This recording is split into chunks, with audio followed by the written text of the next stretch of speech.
Hi friends, ನಾನಿವತ್ತು ದೇವರ ಪೂಜೆಗಾಗಿ ಇಡುವಂತಹ ಪಂಚಗಜ್ಜೆಯ ಪ್ರಸಾದ ಇಡೀ ಹೆಸರಿನಿಂದ ಹೇಗೆ ಮಾಡೋದು ಅಂತೇಳಿ ನಿಮಗೆ ಮಾಡಿ ತೋರಿಸ್ತಾ ಇದ್ದೇನೆ. ಈ ಪಂಚಕಜ್ಜಾಯಕ್ಕೆ ಬೇಕಾಗುವ ಸಾಮಗ್ರಿಗಳು: ಇಡೀ ಹೆಸರು ಅರ್ಧ kg, ಬೆಲ್ಲ 300 ಗ್ರಾಮ್ಸ್, ತೆಂಗಿನಕಾಯಿ ತುರಿ 1 ಇಡೀ ತೆಂಗಿನಕಾಯಿ, ಏಲಕ್ಕಿ 1 ಚಮಚ, ತುಪ್ಪ 2 ಚಮಚ. ಇಡೀ ಹೆಸರನ್ನು 3 ಸಲ ತೊಳೆದು ಕಲ್ಲುಂಟ ಅಂತೇಳಿ ನೋಡಿ ಗಾಳಿಸಿ ಹೀಗೆ ನೀರು ಇಳಿಲಿಕ್ಕೆ ಸೋಸಬೇಕು. ಈಗ ನೀರು ಪೂರ ಇಳಿದು ಹೋಗಿದೆ. ಇದನ್ನು ಮೀಡಿಯಂ ಫ್ಲೇಮಲ್ಲಿ ಗ್ಯಾಸ್ ಇಟ್ಟು ಹುರಿಬೇಕು ಕೆಂಪಗಾಗುವವರೆಗೆ.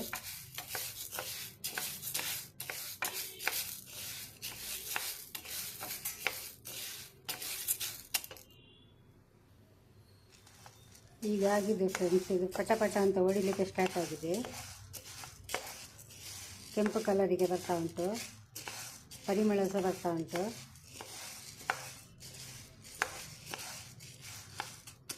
ಈಗ ಗ್ಯಾಸ್ ಆಫ್ ಮಾಡಿ ಇದು ತಣ್ಣಗಾದ ಮೇಲೆ ಮಿಕ್ಸಿ ಜಾರ್ನಲ್ಲಿ ನುಣ್ಣಗೆ ಪುಡಿ ಮಾಡಬೇಕು. ಫ್ರೆಂಡ್ಸ್, ಈಗ ಮಿಕ್ಸಿಯಲ್ಲಿ ಪುಡಿ ಮಾಡಿ ಇಟ್ಕೊಂಡು ತಂದಿದ್ದೇನೆ.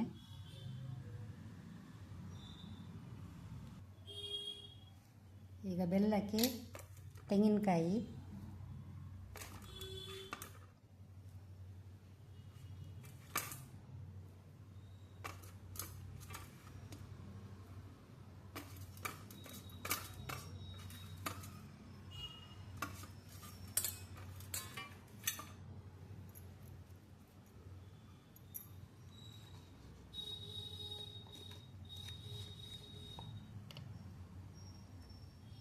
ಒಂದು ಚಮಚ ಏಲಕ್ಕಿ ಪುಡಿ,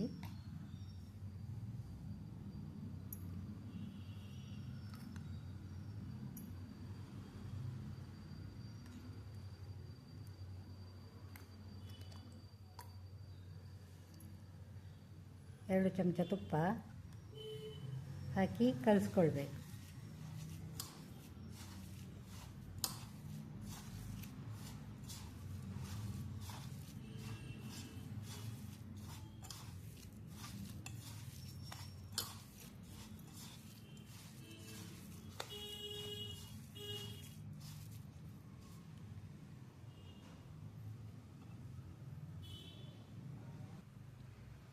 ಈಗ ಪುಡಿ ಮಾಡಿಟ್ಟ ಇಡೀ ಹೆಸರಿನ ಹುಡಿಯನ್ನು ಹಾಕಿ ಮಿಕ್ಸ್ ಮಾಡ್ತಾಯಿದ್ದೇನೆ.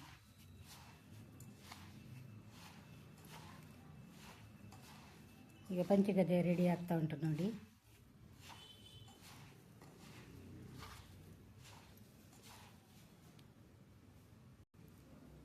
ಫ್ರೆಂಡ್ಸ್, ಸಿಹಿಯಾದ ರುಚಿಯಾದ ಪಂಚಗಜ್ಜಾಯ ರೆಡಿ ಆಯಿತು. ಇದನ್ನು ದೇವರ ಪೂಜೆಗೆ ಇಡಬೇಕು. ನಂದು ಈ ವಿಡಿಯೋ ಇಷ್ಟ ಆದರೆ ಲೈಕ್ ಮಾಡಿ, ಸಬ್ಸ್ಕ್ರೈಬ್ ಮಾಡಿ ಆ್ಯಂಡ್ ಶೇರ್ ಮಾಡಿ ಪ್ಲೀಸ್. Thank you.